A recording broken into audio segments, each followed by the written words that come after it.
Hi, welcome back to another episode of Behind the Scenes with WeGotEm Tees. I'm Kim, and today we have Amanda Loesch, aka my best friend. Also, she likes to call herself WeGotEm Tees staff extraordinaire. But her main job for many, many years, 30 plus years, right, was she was a police officer with Fontana PD, one of our local communities down the hill.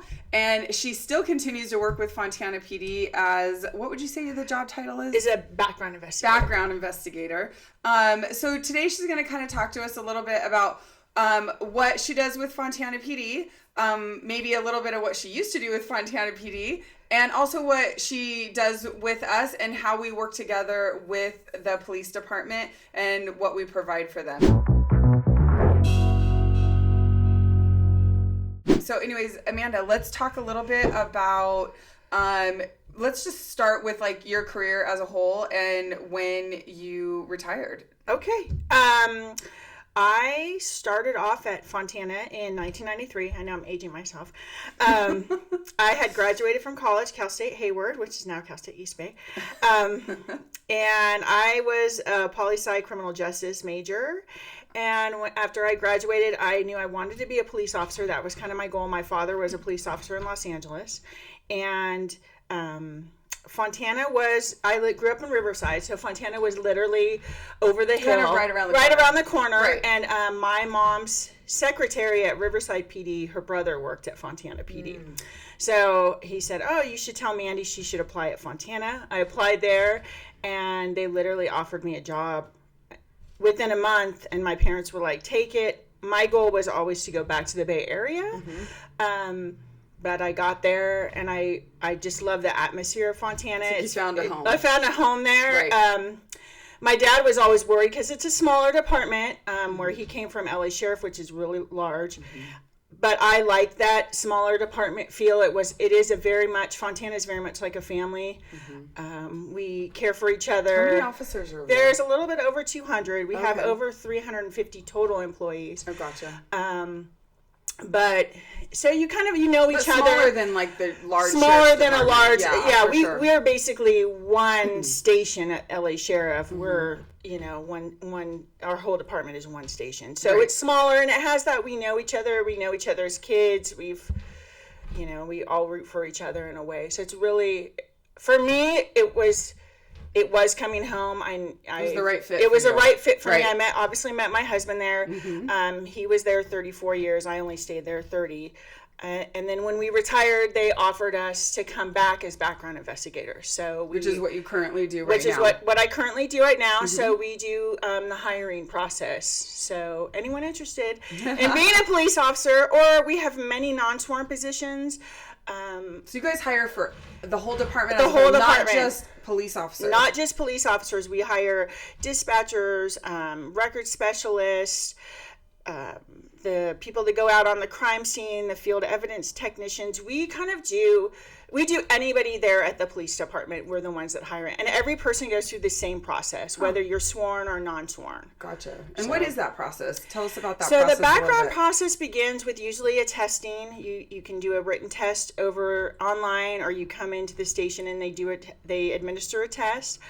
You have to have graduated from high school for any of our positions, or receive your GED, or the high school equivalency test. We do actually accept that also. We pretty much, from there, you do interviews with our staff, and then once you pass the interview, then you start the background process, and that's when you'll be given to myself or my partner, who's actually my husband, Frank, and one of us will do the background. So that entails a polygraph. Basically, we contact all your former employers. You have to have a good driving record. You have to have good credit. Do the background, and then you interview with our captain, and you do a medical and a psychological, and then you interview with our chief. So what would you say to, because obviously we deal with students and parents all the time. And, I know there's lots of kids who come in here and they're often interested in fire, police, those kind of jobs. What would you say to parents or students if they're looking to get into that kind of field? What are the things that they should be doing or not doing to set themselves up for success in one of those kind of fields? I would definitely be making good choices. Obviously, as people, we all make mistakes. Sure. So we don't want a perfect person. That's not someone we want. Right? No, and nobody is. And I think a lot of times people go, oh, I can't even do that job because, when I was a kid, I did this. It's not like that. Uh-huh. It definitely, I would recommend getting good grades. Mm-hmm. And I emphasize that because grades are kind of show us, especially when you're in high school, we obviously want people who are involved, mm-hmm. Whether it's ASB, dance, mm-hmm. cheer, sports, clubs, whatever. Because obviously, you have to have that outgoing personality. Mm-hmm. I would say the biggest thing we kind of face right now is generationally the phone. We're so connected to the phone that we forget how to speak to each other. And so I think that sometimes people forget that police work is actually customer service. It is really customer service. And it's, it's talking to people, and it's making sure that they feel like you care about them. And mm-hmm. sometimes you see people at their worst moments in their life, mm-hmm. and you have to understand that and be empathetic. So I think that those things like getting good grades, being involved, making good decisions. Mm-hmm. Like I said, we're not perfect. We also have, we're one of the few departments. But you don't have to get straight A's. You don't have to get straight A's. A good student, yes. A decent student, an outgoing person. Exactly. I would recommend going to college. I would recommend, we have a cadet program where it's kids that are 18 to 23 that are in college right now. And we pay basically, I think it's, I don't know the wage for sure, but mm-hmm. it's a good wage, and they work less than 19 hours a week. Mm-hmm. So they're going to school. We have kids from Cal Baptist, UCR, Cal Poly Pomona, a lot of Cal State San Bernardino Valley College, Chaffey. And those kids, when they decide if they don't have to finish to get their bachelor's degree or their AA, I would always recommend it personally, because you will get more pay once you have your bachelor's degree, right. But it's totally a personal choice. But when you are about to be 21, you can definitely say, hey, I'd like to be an officer now. Mm-hmm. And then we used to call it our AAA. So it basically, you're getting ready to become a police officer later. And you're kind of surround yourself in that environment, and you I would imagine, with like a lot of mentors then as well within that program. Exactly. A lot of mentors. You actually get a feel for what it's really like. What it's really like. We assign you to different parts of the police department, so mm-hmm. you can get a feel for investigations, and you help in property, and you help in records, because as my mom used to say, a lot of those non-sworn people mm-hmm. who are the backbone of the department helping mm-hmm. you as a young officer, it's those ladies who, email you and go, hey, Officer Loesch, you forgot this. Can you do this for me? Yeah. You know what I mean? And mm-hmm. those relationships you build throughout the department definitely help your career as it goes and it continues on. Yeah, I can imagine. I mean, like having all those people within the department that you can reach out to that are helping, and you're establishing relationships. And I would imagine the same thing goes just from the beginning, those relationships that you establish, how you behave just towards other people really makes a difference. It does. And it's a great program, and the fact that you get a feel for the department even before you learn about the main streets and different areas of the city, because you do ride-alongs, you go down to the range, so you get familiar with your weapon even before you go to the police academy. So there's mm-hmm. a lot of positives in the cadet program. Mm-hmm. Do all departments have cadet programs? It just depends. It depends. Some of them do, some of them don't. Like, does the sheriff's department? The sheriff's department does not have do not. them. So normally maybe you have to look for a smaller department. Smaller departments or a city department. The county, obviously, the county is so big that probably trying to deal with just college kids resources, they wouldn't be able to mm-hmm. do that. So, but the smaller departments or city departments definitely have cadet programs. What would you say is like the pros and cons to like a big department versus the pros and cons of like a smaller department? When you're looking, I would definitely, to any person when they're looking, I would definitely go on a ride along mm-hmm. and get a feel for the different people and how they are. Fontana's very into family and teamwork. So if you're out on a call, someone will come by and check on you and go, hey, Loesch, I haven't heard from you on the radio. Are you okay? Do you need something? Mm-hmm. that's just a Fontana way of handling it. Obviously, I haven't been on patrol for a long time, for about 10 years, but that was, we all took care of each other. Hey, you knew who was on with you. You knew who was on. You could tell somebody's voice. Hey, they don't sound right. I'm going to go over there and check on them. So we have that familiarity with each other. And we have that where we're the teamwork aspect. So you could be on a call and let's say it's a burglary and, you're trying to contact all these neighbors, but you're dealing with the victim. You could have another officer come out in the scene and go, hey, I'm going to handle all the neighbors. I'll contact the neighbors for you to see if anyone saw anything. So that there's help. Just help and know that, hey, you're not alone. It's 3 a.m, but there's someone here helping me out just so I'm not stuck out here in the middle of the night. Right. So I think that there's that aspect, and do your research. Now with the internet, which is a great thing, unfortunately, we have a lot of applicants who kind of apply everywhere. They're applying at East Palo Alto, and you're like, do you know someone in East Palo Alto? Why would you pick the Bay Area? Oh, I didn't know that. I just, they're just kind of, we call it shotgunning. They're not really like investigating what they really want. Exactly, or where they want to be more intentional. More intentional and kind of have, do your research on every city and what they have to offer you. A larger department has the fact, a little bit of the anonymity, it has that part of it, and you can go and do a lot of different things.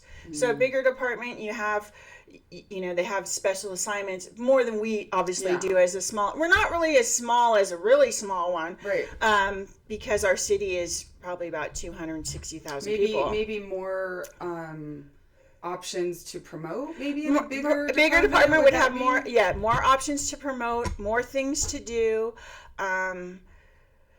But it really is just kind of what you're looking for. For me, I would never want to go to where there was only like 20 people in a police department. Right. I always just thought, and I wanted to deal with. It's kind of like big school, small school. It is exactly. It really is. It's kind of like picking a college. Yeah. Where do you want to be? Giant university, or are you looking for something a little? Yeah. More intimate, are you going to go to ASU and there's 70,000 kids, or do you want to go to a smaller place, or are you really just want to live at home and commute? It really is that part, and you want to look at that department and you want to make it your career. You don't want to, lily pad, jump from one department to another laterally because, it's, like your Goldilocks. I don't like it over here. And, I'm not sure over here. It always doesn't look so good. It doesn't look so good. And it's like, okay, have some loyalty. So, and I mean, the good thing is too, obviously we've been best friends for a really, really long time. So, the one thing that I loved watching when you were, an officer was just, at least what I felt was like the love and the support that you got as you were raising your kids. Like as a mother, you know what I mean? And Frank as a father too. Like I just felt like, if there was something that came up or something that happened, there was so much, not necessarily help, but compassion. Everyone was raising kids, Everyone has, when my dad died and I was on duty at the time, and my sergeant at the time, Jimmy Clay, a wonderful man, he literally was like, just go right now. Go to the hospital. And so I went to the hospital and, dealt with that. And, he came to the funeral. People I worked with came to the funeral because there is that sense of, it's traumatic when your parent passes away. And, for sure. To have those people were there for you. They were. And even like when you were having your babies and stuff like that, and just, for me, before we met, I didn't really know anything about police work. I didn't come from a family of police or even public servants for that matter. So I was just always impressed with, how you were able to do that. I don't know, maybe it's me, but I was, maybe under the wrong assumption, like you were a great mother and a great police officer all at the same time. Like it was incredible to watch. Yeah. Honestly. No, it was really, people would help you. I would have court. And I remember when my daughter was probably 1 year old, I had court, and the Judge Federal, he let her go in the back and they watched her while I testified. Like there's just that sense of like, we'll help you. Yeah. And I think police work for women, especially for women, is kind of like nursing in the fact it's shift work, and you can make it work with your spouse. And make a great living. You can make a great living, have a great retirement, and I wish more women thought of it because my father was a very big advocate for women in law enforcement. My dad was a football player at Colorado. He's a Buffalo. He's a huge man, but he always had female partners. Not because he was dating them, because he was still married to my mom. But he wasn't that way. But he felt that a woman added something. It brought something a little different. It was different. A woman would calm people down. He really felt that way, and he would say, a woman can kind of, where testosterone gets involved a little bit sometimes. Of course. Where a woman can come in and go, okay, hey, what's going on? And it kind of it's a lowers, softer, it lowers the volume. Everybody's feeling on a scene. And so he was actually the biggest advocate, because when I graduated from college, I thought I was going to go to law school. That was my goal. And then I wanted to be an FBI agent. And then he's like, you know what? I met some FBI agents. They were very nice. My dad had me talk to each one of them, and they were like, listen, you'll have more of an effect on just being a city police officer on a community if you want to help people. You know what I mean? And so that's where I decided to, and I really do believe what my dad said. I think that we need women in law enforcement. We do. It makes me sad lately where there's kind of a turning point on social media where they kind of go, oh, well, women shouldn't be police officers. There's enough short men that I worked with that literally, give me a break. We can all do it. We just do it different ways. Yeah. And there's a need for both. Exactly. There's a need for men. There's a need for women because, like we said before, with police officers, it's community or it's a customer service. Yes. You need sometimes a different approach. Sometimes you need, the testosterone-driven approach, and sometimes you need a softer approach. For sure. But I'm interested, like, when you first got to the police department, how many women were on the force? When I first got there, there were 3. And how many are there now?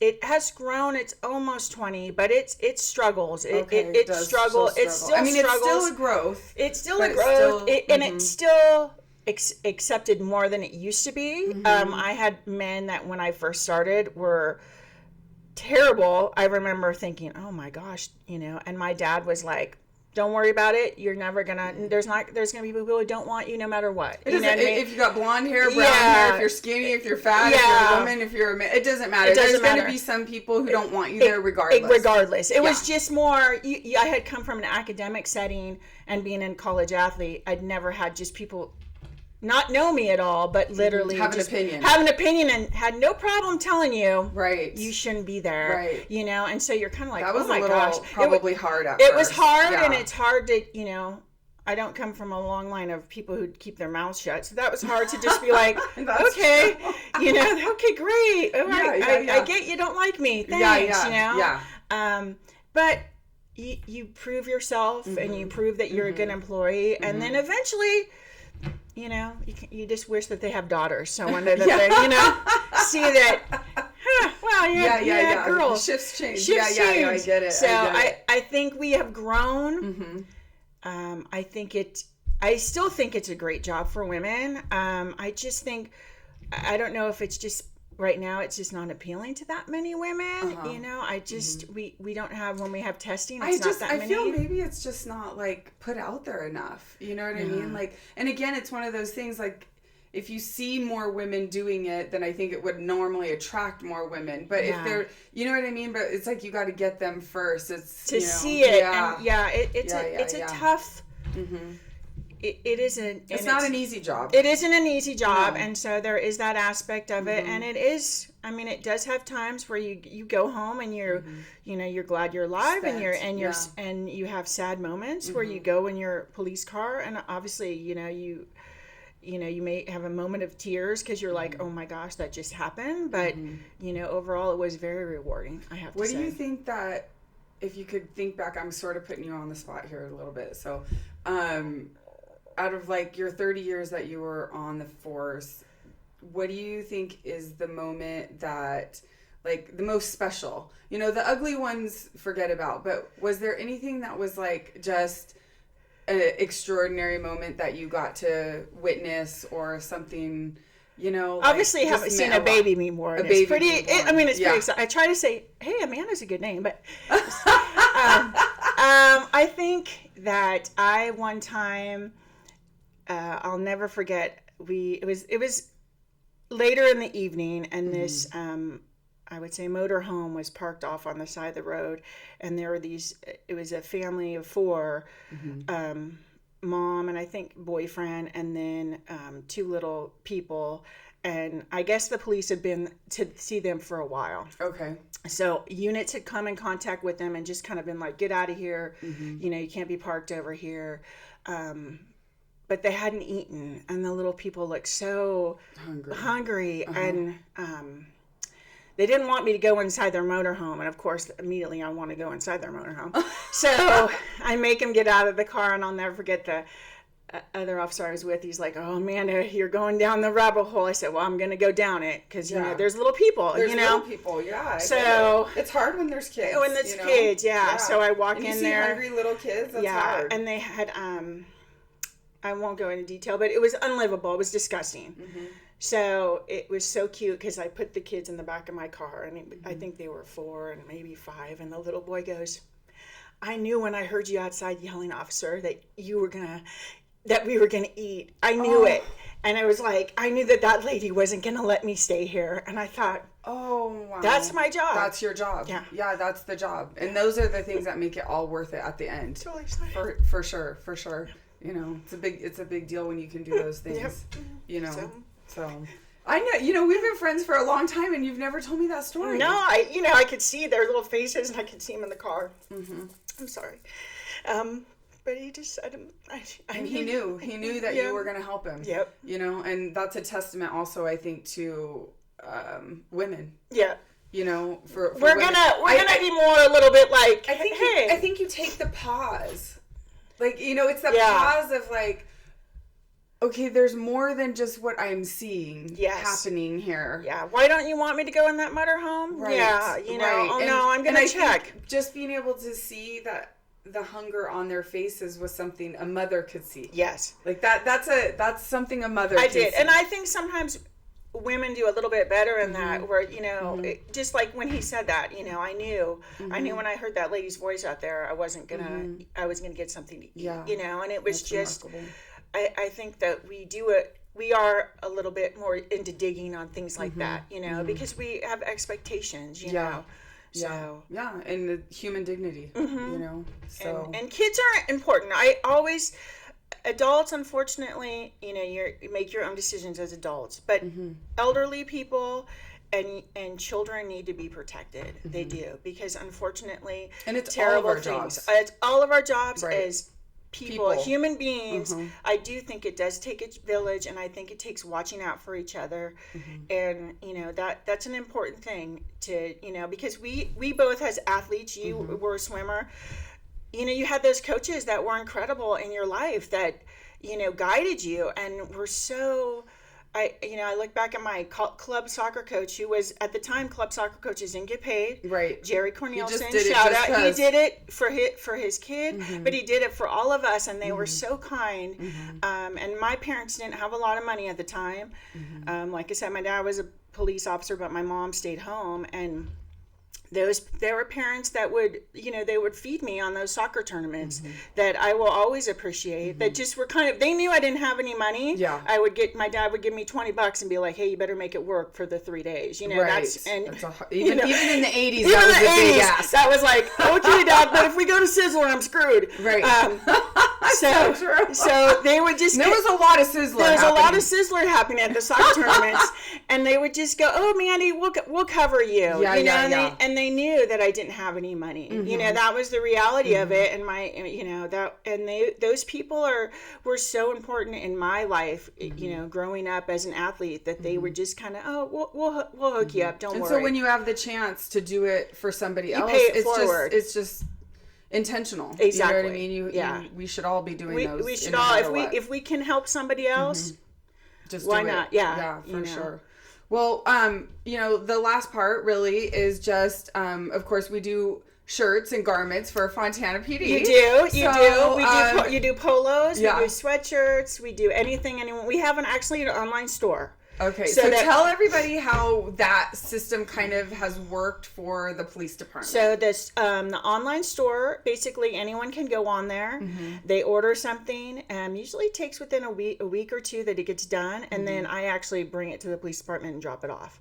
Yeah, so they can pay for it and everything right pay on the online store. Yep. And luckily we have our own delivery person right here. It's super Kinda easy. works out. They do the volunteer shirts also. So and it's kind of helped kind of mitigate some of the in-between process. Like, you know, again, just like we talked about previously in other podcasts, that, you know, somebody having to collect the order and then place the order and then deliver the order. It is super easy. It's super convenient. Everybody likes the shirts. That we have a few choices for polos. You know, we have the female and the male, and it's worked out really well. Yeah. So, and they do hats. We do beanies in the winter time. Sometimes they do fun stuff like they do Christmas shirts, Halloween shirts. Halloween. Yeah. We've done breast cancer before, things like that. Some fun things here and there. Yeah. You know, but mostly it's just like uniform type stuff. And polos. And when we have new employees, they'll always ask me, you know, and it's just easy to go here. They want to give stuff to their family too. Well, they want to, they want to wear it. So I say, here's the online store. They order it, and it's simple. It's really easy. I would recommend to any agency having an online store. It is the perfect way to go, because then you don't have to deal with like, okay, I'm going to have 150 orders. Who wants a polo this and who wants to do it? Yeah. Also, like, who wants to be in charge of that? Exactly. And collecting money is terrible. Yeah. So it just makes it simple. You know, when they say, hey, there's a Fontana order, I grab it, take it down when I have to go to work, and it's perfect. Yeah. So that's good. I'm glad that it worked out. We love working with police departments, fire departments. We have a few different agencies that we work with. And again, that's just, you know, us also trying to be part of our own community that we work and live in. Exactly. Anyways, but thank you so much for coming on and telling us about the department, and hopefully it'll help maybe some kids make choices into that career. Anybody who wants to come down, be a cadet. I mean, I know it's from driving down the hill, but it's worthwhile. It's way worth it. Yeah. And the department is great. Yes. So it's a great place to work. Yeah. So anyways, that's it for today, for this episode. Just make sure that you like us, follow us. All the links will be below. And we'll see you next time on Behind the Seams with WeGotEm Tees.